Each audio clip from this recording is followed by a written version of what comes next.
Mr. Speaker, thank you for granting this urgent question. And once again, ministers have been reluctantly dragged to the House, and I've just seen the Foreign Secretary leg it from the House, in fact. In a world of increasing danger and change and uncertainty, why are they so keen to surrender this strategic asset? And if the deal is so good, why has the government been so secretive about the details? So can the minister explain? I'm just so sorry the Foreign Secretary has just abandoned the House and not even come here, because yet again we are responding to media reports. Not only is this monumental failure of statecraft from this Labour government, it is also a significant humiliation for the Foreign Secretary and his credibility and the Prime Minister. And why are Labour putting the security at risk, ignoring Chagossians and letting our stand-in go into freefall in this world? Welcome back to our channel.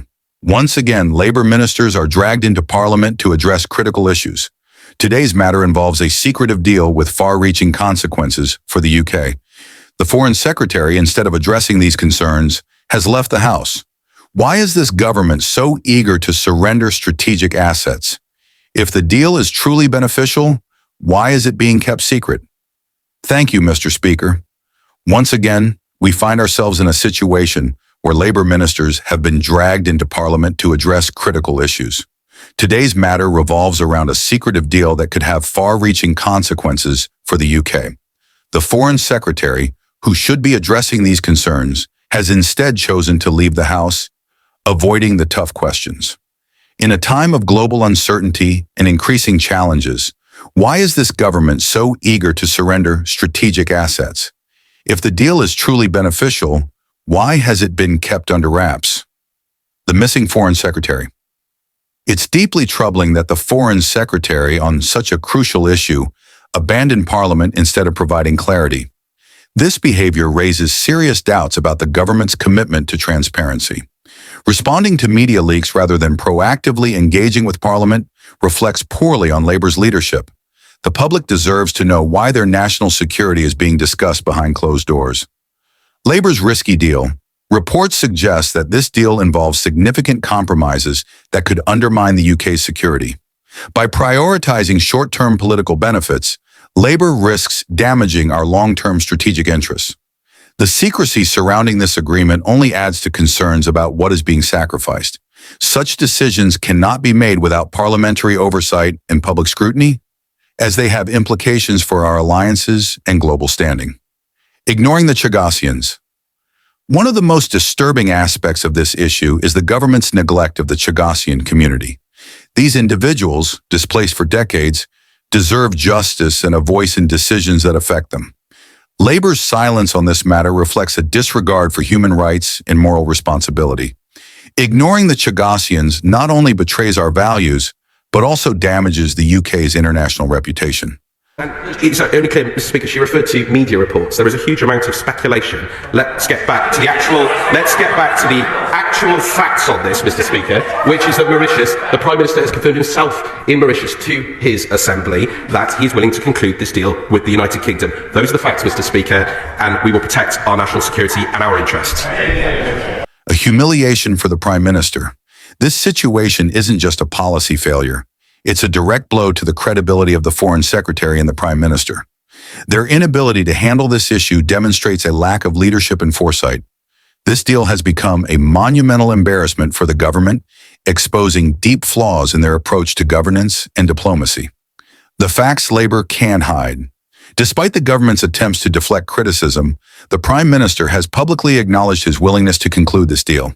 However, the lack of transparency continues to fuel speculation. The British people have a right to know the details and implications of this agreement, especially when national security is at stake. The UK stands at a critical juncture, facing growing global challenges. In such times, the nation requires strong and transparent leadership, not secrecy and evasion. Labour's actions in this matter highlight serious governance issues that cannot be ignored. The public deserves accountability, and the government must prioritize national security, human rights, and the country's global standing. This issue is far from over, and we will continue to uncover the truth for the sake of the nation's future. Thank you, Mr. Speaker.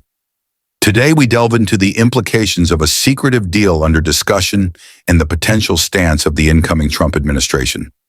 The minister claims confidence in this agreement, but the lack of transparency speaks volumes.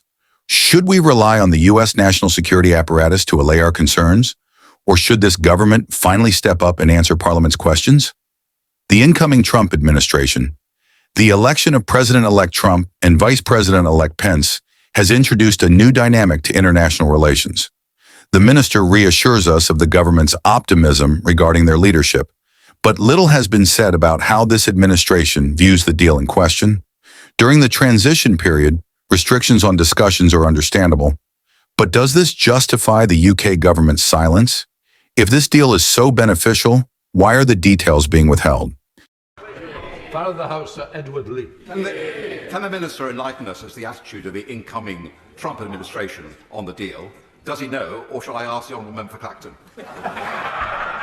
Well, we very much welcome, as I've said before, Mr. Speaker, the election of President-elect Trump and indeed Vice President-elect Vance. We don't, as you know, Mr. Speaker, during the transition period, there are restrictions on what conversations can and can't go on. We are, as I've said repeatedly in this House, confident that when the full details of this deal are provided by, indeed, the US national security apparatus, that any concerns will be allayed. Unanswered questions. The minister's reliance on the US national security apparatus to address concerns is troubling. Why is the UK government unable to provide clarity on its own strategic decisions? Parliament and the public deserve to know what is at stake. This reluctance to share details undermines trust and raises suspicions about what is being negotiated behind closed doors. Implications for UK-US relations. The incoming Trump administration could significantly influence the success or failure of this deal.